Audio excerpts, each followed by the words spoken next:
Hello everyone, welcome to my YouTube channel. ఈరోజు త్రినాథ వ్రత కథ విధానం చెప్తున్నాను, వినండి. కథ ప్రారంభం. భక్తులారా, మనసు నిర్మలంతో వినండి. త్రినాథ చరిత్ర మాటికి మాటికి వినుటకు అమృతం వలె ఉండును. పూర్వం శ్రీపురం అనే గ్రామం నందు మధుసూదనుడు అనే ఒక బ్రాహ్మణుడు ఉండేవాడు. మిక్కిలి దరిద్రంతో భిక్షాటన ఎత్తుకుంటూ జీవించేవాడు. ఒక బ్రాహ్మణుడుకు ఒక కుమారుడు జన్మించాడు. తల్లిపాలు చాలనందున ఆ బాలుని శరీరం దినదినము క్షీణించుచున్నది. ఆ బాలుడు చిక్కిపోచున్నాడు. ఆ బ్రాహ్మణుని భార్య పెనిమిటితో ఇట్లా పలికింది: అయ్యా, నేను చెప్పింది మాట శ్రద్ధగా వినండి. పిల్లవానికి పాలు కోసం ఒక పాలిచ్చే ఆవును కొనండి అనగానే ఆ బ్రాహ్మణుడు ఇట్లా పలుకును: ఓసి, నీకు వెర్రి పట్టిందా? మనము చూడగా కడు బీదవారము, మనం ఎలా ఆవును కొనగలము అనగా, ఎవరికైతే ధన సంపద కలిగి ఉండునో వారికే లోకమంతటా మర్యాద ఇస్తుంది. అట్టి వారికే లోకమంతా భయపడుతుంది. మన వంటి బీదవారును ఎవరు అడుగుతారు అని బ్రాహ్మణుడు చెప్పాను.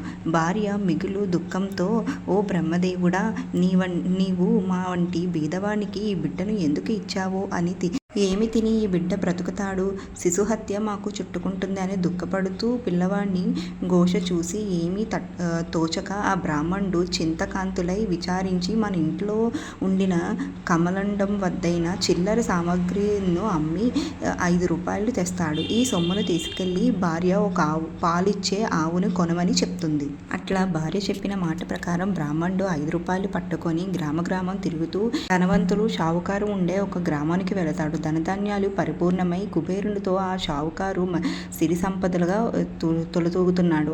ఆయన దగ్గర చాలా ఆవులు కలిగి ఉన్నాయి. ఆయన దగ్గర ఒక ఆవు పేరు బోధ అనే ఆవు ఉండేది. అది మిక్కిలి దుష్టబుద్ధి గలవైనది. బయటకు మేతకు వెళ్ళి పరుల వ్యవసాయంలో చొరబడి తినివేసేది. ఒక దినమున షావుకారు చూస్తుండగానే పేదవాడు పొలంలోకి చొరబడి పంటను పాడు చేస్తూ తినివేయుచున్నది. అది చూసిన షావుకారు అతి కోపం: ఇక దీని ముఖం చూడకూడదు.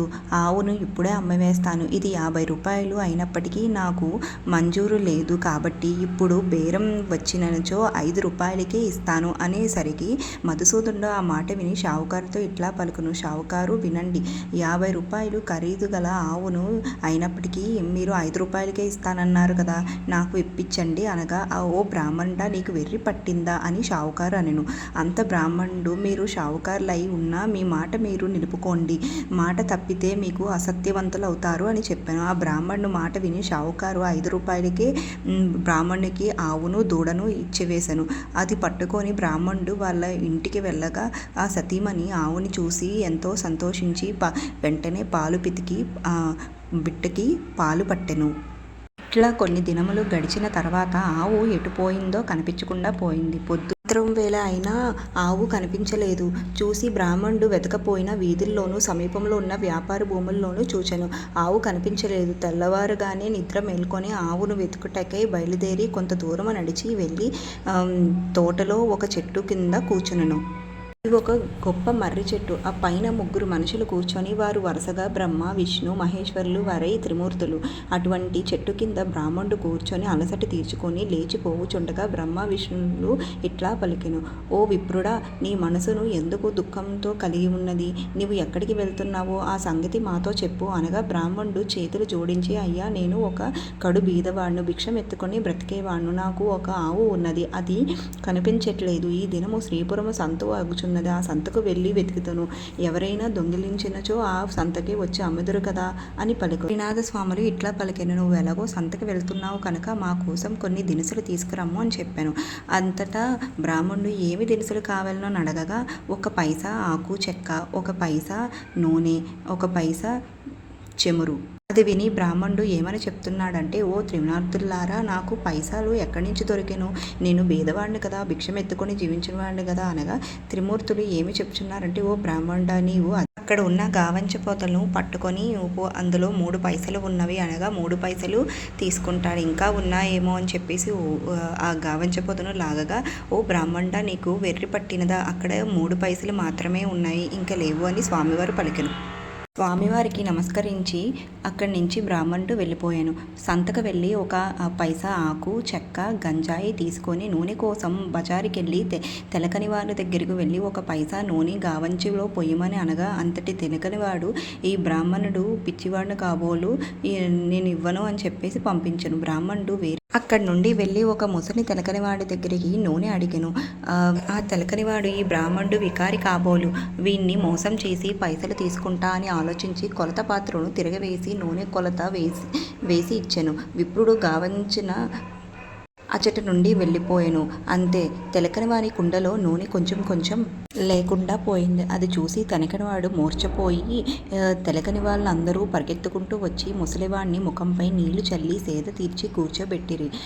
ఏమి చెప్పెదను, ఎక్కడి నుంచో ఒక బ్రాహ్మణుడు వచ్చి గిన్నెడు నూనె అడిగెను. అతను వెళ్ళగా నూనెమంతా మాయమైపోయింది అని చెప్పగా ఆ విప్రుడు మా వద్దకు వచ్చి మమ్మల్ని కూడా నూనె అడిగిను, లేదని అనగా వెళ్ళిపోయాను. ఇలాగన అందరూ విచారించి పరిగెత్తుకొని విప్రుని వద్దకు వెళ్ళి ఇలా అన్నారు, విప్రుడా, మీకు ఇచ్చిన చమురు సరిగ్గా కొలవలేదు, మీరు మళ్ళీ వచ్చినచో మేము సరిగ్గా కొలిసి ఇచ్చేదము అనగానే విప్రుడు మళ్ళీ సంతకు వెళ్ళి షావుకారు దగ్గర నూనె కొలిచెదను. షావుకారు నూనె కొలిసి ఇవ్వగానే మళ్ళీ చమురు అంతా తనకి తిరిగి వచ్చింది. ఆనందంతో నేను అది పట్టుకొని విప్రుడు వెళ్ళిపోయాడు. త్రిమూర్తుల వారికై పైన సామాలు ఇచ్చి వేసి సెలవు అనగా త్రిమూర్తులు విప్రునితో ఏమన్నారంటే, ఓయి, నీ కష్టం చూసి మా మదిలో దయ కలిగింది. ఒక మాట విను, నీవు త్రినార్దన సేవ చేసినట్లయితే నీ దరిద్రం పటాపంచలవుతుంది, అధిక సంపదలు అవుతావు అని త్రినాథులు చెప్పారు. స్వామి, ఏ వస్తువులతో మిమ్మల్ని అడగగా, ఓ విప్రుడా, వినుము. ఈ పూజకు అధిక ద్రవ్యములు అక్కరలేదు. కొంచెము చమురు, ఆకు, వక్క, చిటికెడు గంజాయి ఉంటే చాలు. మాకు వీటితోనే మేళా చేయము. 3 మట్టి చిలమలు యందు గంజాయి నిలిపి అందులో నిప్పుతో ధూపము వేయవలెను. దీప ప్రమిదలు 3 చేసి అందులో చమురు వేసి ఒత్తులు వేసి ఆకు చెక్కలు జాగ్రత్తగా చేసి ఉంచి రాత్రి తొలిజాముల్లో మీ ఇంటిలోని స్నేహితులను పిలిచి పూజ చేసుకోవలెను. ఇది విని విప్రుడు అక్కడే కూర్చొని చెట్టు మొదలు పూజ మొదలుపెట్టగా త్రిమూర్తులతో ఇలా పలికెను, స్వామి, నా దగ్గర ఒత్తులు లేవు కదా అనగా త్రిమూర్తులు నీ గావంచిని చింపి ఒత్తులుగా చేసి వెలిగించమను అని చెప్పెను. దీపం వెలిగించుటకు అగ్ని లేదు అనగా త్రిమూర్తులు కళ్ళు మూసుకోమనగానే అక్కడ దీపం ప్రత్యక్షమవుతుంది. స్వామి, నా కుటుంబం ఉపవాసంతో ఎదురు చూస్తుంది, ఏ రకంగా నేను పూజ చేయను అనగా అది చూసి త్రిమూర్తులు, ఓ ద్విజుడా, మదిలో చింతపడకు, నీ ఆవు దూడ దొరుకుతుంది, నీ కుటుంబము సుఖ సంతోషాలతో ఉంటుంది, వస్త్రములు కూడా దొరుకునని చెప్పగా అంతటా బ్రాహ్మణుడు చేతులు జోడించి, స్వాములారా, అటువంటి భాగ్యం నాకు ఎప్పుడు కలుగుతుందో అప్పుడు 5 మేళాలు స్వామికి ఇస్తాను అని చెప్పనే మేళా ఇచ్చి ఆనందంతో బ్రాహ్మణుడు చేతులు జోడించి సాష్టాంగ దండం పెట్టి త్రిమూర్తులను సెలవు పొంది కొంచెం దూరం నడిచి వెళ్ళగా త్రోవలోనే ఆవును దూడను చూసి సంతోషించి, త్రినాథ స్వాములు వారు నా యందు దయ ఉంచి ఆవును దూడను ఇచ్చినారు అని వారి పూజ బాగుగా చేశాను అని భావించుకొని ఆవును దూడను తోలుకొని ఇంటికి పోవెను. చూడగా తన ఇంట్లో సిరి సంపదలు పరిపూర్ణంగా ఉన్నవి. అది చూసి అధిక సంతోషం పొందుడై తన స్నేహితులను రప్పించి వెనుకటి వలె పూజ చేసి మేళా సమర్పించుకున్నను. ఇలా చేయు పద్ధతి అందరికీ చెప్పి అంతా ఒప్పుకున్న ఈ రాజ్యంలో ఉన్న ప్రజలందరూ త్రినాథ పూజ చేశారు. అందరూ సుఖశాంతులతో సిరి సంపదలతో తులతూగెను. సావుకారులందరూ వ్యాపారం మూసివేసినారు. అందరూ ఆ దేశపు రాజు దగ్గరికి వెళ్ళి ఫిర్యాదు చేశారు. వారిని చూసి మీరందరూ ఇక్కడికెందుకు వచ్చారు అని రాజు అడగగా, ఏమని చెప్పను రాజా, ఒక బ్రాహ్మణుడు భిక్షాటన వెతుకుని ఉండేవాడు. ఒకనాడు ఆవుని కొని అది కనిపించక ఎటో వెతుక్కుంటూ వెళ్ళిపోయాడు. అప్పుడు త్రినాథ మేళా చేసుకొని ఉండడం సిరి సంపదలతో తులతూగి ఆవును కూడా పొందాడు. తిరిగి మళ్ళీ ఇంటికి రాగానే గ్రామస్తులు అందరితోనే అలాగే చేయించగా అందరూ సిరి సంపదలతో తులతూగుతూ ఉన్నారు. అందరూ ధనధాన్యాలు కరిగి కుబేర్లతో సమానమైపోయారు. మా వ్యాపారములన్నీ, మా క్రయ విక్రయాలన్నీ మూసివేయబడ్డాయి అని చెప్పగా రాజు ఆ మాట విని చాలా కోపం తెచ్చుకొని సకల జనులను పిలిపించి కోపంతో ఇట్లా పలికి, త్రినాథులు అనే దేవతలు ఏమి దేవతలు? వారిని మీరు ఎందుకు పూజించుచున్నారు? నేను చెప్పినట్టు వినండి. ఆ పూజను మీరు చేయకూడదు. అట్లా పూజ ఎవరు చేస్తారో వారిని 500 రూపాయల జరినామా, 6 మాసాలు ఖైదీ ఉండవలెను. అట్లా కాని ఎడల శూలము వేయబడుతుంది అని రాజుగారు ప్రజలందరికీ చెప్పెను. ఈ సంగతి త్రినాథుల వారికి తెలిసి ఆ రాజును దండించారు. దీని ఫలితంగా రాజకుమారుడు చనిపోయారు. నగరంలో ఏడుపు ఘోష వినిపించుచున్నది. ప్రజలందరూ రాజు వద్దకు పరిగెత్తుకొని రాజు త్రినాథునికి కోపం తెప్పించడం వల్లే ఇలా జరిగింది అని చెప్పి ఉండెను. త్రినాథ స్వాములకు దయ కలిగి రాజకుమారుణ్ణి బ్రతికించినచో తమకు పేరు ప్రఖ్యాతలు కలుగుతాయి కదా అని ఆలోచించి బ్రాహ్మణ వేషంలో శ్మశానంకు వచ్చి రాజువారి సమూహాన్ని చూసి, అందరూ ఈ నదీ తీరంకి ఎందుకు వచ్చారు, ఎందుకు విచారిస్తున్నారు, ఆ బాలుడు ఎందుకు అలా పడుకుని ఉన్నాడు అనగా, మీతో ఏం చెప్పగలం, మా రాజకుమారుడు చనిపోయాడు. రాజు ఏ దోషం చేశాడో కుర్రవాడు చనిపోయాడు. కుమారుడు చనిపోలేదు. త్రినాథ స్వామి వారికి రాజులు అపరాధం చేసినందున ఈ చావు కలిగినది. ఇప్పుడు మీరందరూ త్రినాథుని మరిచుకొని మేళా సమర్పించుకుంటాను అనుకుంటే ఆ బాలుడు లేచి కూర్చుంటాడు అనగానే రాజు మేళా చేయుటకు ఒప్పుకొని బాలుని చెవిలో త్రినాథ త్రినాథ త్రినాథ అని 3 సార్లు అనగానే బాలుడు లేచి కూర్చుంటాడు. అది చూసి వెంటనే బ్రాహ్మణులు అధ్యక్షమైపోతారు. అక్కడ చూసి ప్రజలందరూ త్రినాథ స్వాములను మాటికి స్మరించుకొని అందరి నోటి నుండి వేలాది పలుకు సముద్రం గర్జన వలె వినిపించుచున్నాయి. అటువంటి సమయంలో ఒక వర్తకుడు ఆ ఊరి మీద తన ఓడను విదేశములకు సరుకులు తీసుకొని వెళ్ళుచుంటూ ఉన్నాడు. ఆ ఓడను నడుపుచూ స్వర్ణభద్ర నది తీరమున ప్రవేశించాడు. ఘోష చేసిన స్థలముకు దగ్గరకు వెళ్ళి వారిని చూసి, జనులారా, త్రినాథ పేరును ఏం పేరు, మీరు ఎలా స్మరించుకుంటున్నారు, వినడానికి శ్రద్ధగా ఉన్నది అనగా రాజుగారి శిష్యులు జరిగిన విషయం మొత్తం చెప్పగానే విప్రుడు సంతోషించి, అటువంటి ప్రభువులు ఎక్కడ ఉన్నారు, చనిపోయిన రాజకుమారును బ్రతికిచ్చెను, నా ఓడను ఒడ్డున ఆనుకొని ఉన్నవి, నేను ఈ ఓడపై వెళ్ళి వస్తాను, నా ఇంటికి సుఖంగా చేరుకున్నట్లయితే, నాకు వ్యాపారంలో నష్టం రాకపోయినట్లయితే ప్రభువులకు 5 మేళాలు సమర్పించుకుంటాను. ఇట్లా మనసులో స్మరించుకొని ఓడపై కూర్చొని నడిపించుకొని వెళ్ళిపోయినాడు. పై దేశములు వెళ్ళి అచట గొప్ప లాభము పొంది తిరిగి వచ్చి ఓడ లంగరు వేయించి ఇంటికి వెళ్ళాను. ఆ ధనం చూగానే ఆ షావుకారు ప్రభువులకి చేస్తానన్న మేళాను మరచి సంతోషంగా ఉండను. అంతటి ప్రభువులకి కోపం వచ్చి షావుకారికి బుద్ధి చెప్పాలి. నౌకర్లు ఓడలో ఉన్న వారందరూ మునిగిపోయాను. అది చూసి అతను భూమిపై పడి గోల పెట్టి మరికొంతసేపటికి తెలివి తెచ్చుకొని ఏడ్చుచుండగా ఆకాశంలో నుంచి త్రిమూర్తులు, నీవు మేళా ఇస్తానని మరచినావు కనుక ఇలా జరిగింది. 5 మేళాలు సమర్పించినట్లయితే నీకు మళ్ళీ తిరిగి అన్నీ పొందదవు అనగానే అక్కడ వర్తకుడు ప్రజలను తన స్నేహితులను పిలిచి పూజ సమర్పించుకుంటాడు. 5 మేళాలు సమర్పించిన తర్వాత మళ్ళీ మునిగిపోయిన ఓడ తిరిగి పైకి వస్తుంది. ప్రజలు ధనము అంతా ఉంటుంది. అది చూసి చాలా సంతోషించి రాజ్యం అంతా త్రినాథ మేళా గురించి ప్రకటన పంపించినారు. మేళాను చూచుటకు అందరూ వస్తున్నారు. ఇటు స్థితిలో గుడ్డివాడు నొకడు త్రోవలో పోయిన వారిని చూసి, అన్నా, మీరెవ్వరు, ఎక్కడికి వెళ్తున్నారు అని వెనును.